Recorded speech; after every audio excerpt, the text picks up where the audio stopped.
రోజులుగా ఉమ్మడి నల్గొండ జిల్లాలో అత్యధిక ఉష్ణోగ్రతలు నమోదవుతున్నాయి. రోజు 40 డిగ్రీలకు పైనే ఉష్ణోగ్రతలు నమోదవుతున్నాయి. వాతావరణ శాఖ అధికారులు జిల్లాలను రెడ్ జోన్గా ప్రకటించారు.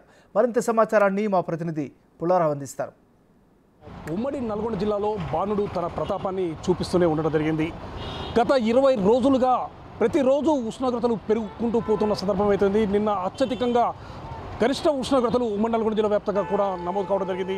45.2 డిగ్రీల ఉష్ణోగ్రతలు నల్గొండ జిల్లాలో ఉన్నటువంటి 4 మండల కేంద్రాల్లో కూడా నమోదైన పరిస్థితి నెలకొందని చెప్పవచ్చు. నిడమనూరు, తిప్పర్తి, అదేవిధంగా మాడుగులపల్లి, వేములపల్లి ప్రాంతాల్లో 45.2 డిగ్రీల ఉష్ణోగ్రతలు నమోదు కాగా జిల్లాలో ఉన్నటువంటి మిగతా అన్ని ప్రాంతాల్లో కూడా 44.8, 44.9, 44.6 ఆ విధంగా ఉష్ణోగ్రతలు పూర్తి స్థాయిలో నమోదవుతూ ఉండడం జరిగింది. సో బాణుడి యొక్క ప్రతాపానికి మాత్రం ప్రజలు మాత్రం బెంబేలెత్తుతున్నారని చెప్పవచ్చు. ప్రజెంట్గా రోడ్లన్నీ కూడా చాలా వరకు నిర్మాణం చేసినటువంటి పరిస్థితులు నెలకొన్నాయి. ముఖ్యంగా 2 వీలర్ మీద ప్రయత్నించే వ్యక్తులు కూడా ఏదన్నా తన అత్యవసర పరిస్థితుల్లో బయటకు వచ్చేసి తమ యొక్క పనిని తీర్చుకోవాలని చెప్పి వస్తుండడం జరిగింది. సో ఆ విధంగా వచ్చినటువంటి వ్యక్తులు కూడా ఈ వడదెబ్బ తీవ్రత మాత్రం గురవుతున్న పరిస్థితులు మాత్రం నెలకొన్నాయని చెప్పవచ్చు.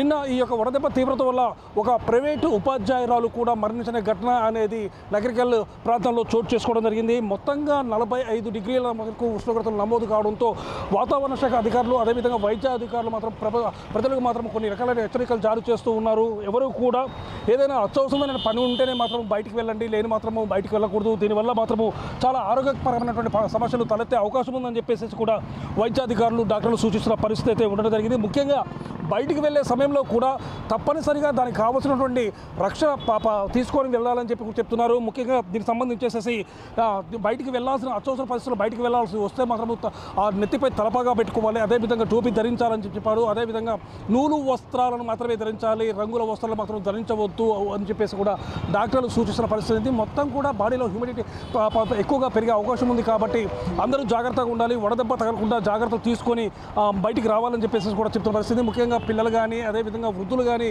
బయటికి రాకుండా చూస్తేనే మంచిదని చెప్పి కూడా వైద్యాధికారులు కూడా సూచిస్తున్న పరిస్థితి ఉంది. 11 గంటల నుంచి 3 గంటల ప్రాంతంలో మాత్రం బయటికి రాకుండా ఉంటేనే మంచిదని చెప్పేసి కూడా అధికారులు చూపిస్తున్న పరిస్థితి. ఎవరైనా వడదెబ్బ తగిలి రుగ్మతకు లోనైతే మాత్రం తప్పనిసరిగా వైద్యాధికారులు సంప్రదించాలి. వైద్యుల సలహా మేరకు మాత్రమే దానికి సంబంధించినటువంటి విషయాలు సేకరించాలని చెప్పి కూడా వైద్యులు చెప్తున్న పరిస్థితి. ఎందుకంటే వడదెబ్బ తగిలితే మాత్రం ఎందుకంటే ఎండల తీవ్రత ఎక్కువగా ఉంది కాబట్టి కేవలము ఈ విధమైనటువంటి ఎండల తీవ్రత అనేది మరికొంతకాలం దాదాపు ఒక వారం రోజుల పాటు ఇదే విధంగా 45.2 డిగ్రీల ఉష్ణోగ్రత నమోదయ్యే అవకాశం ఉందని చెప్పారు. ఇంకా ఉష్ణోగ్రతలు ఎక్కువగా ఉండే అవకాశం ఉందని చెప్పి వాతావరణ శాఖ అధికారులు చెప్తున్న నేపథ్యంలో మాత్రము ప్రజలు జాగ్రత్తగా తీసుకోవాలని చెప్పేసి కూడా చెప్తున్న పరిస్థితి అయింది.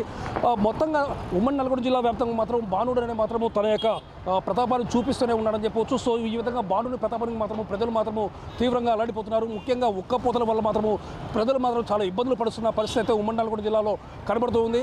సో ఈ విధమైనటువంటి ఎండల తీవ్రత అనేది మరి కొంతకాలం ఉండే అవకాశం ఉంది కాబట్టి ప్రజలందరూ మాత్రము తగు జాగ్రత్తలు తీసుకోవాలని చెప్పేసి కూడా వైద్యులు సూచిస్తున్న పరిస్థితి ఉండడం జరిగింది. నల్గొండ నుండి కెమెరా రైతు పుల్లారావు.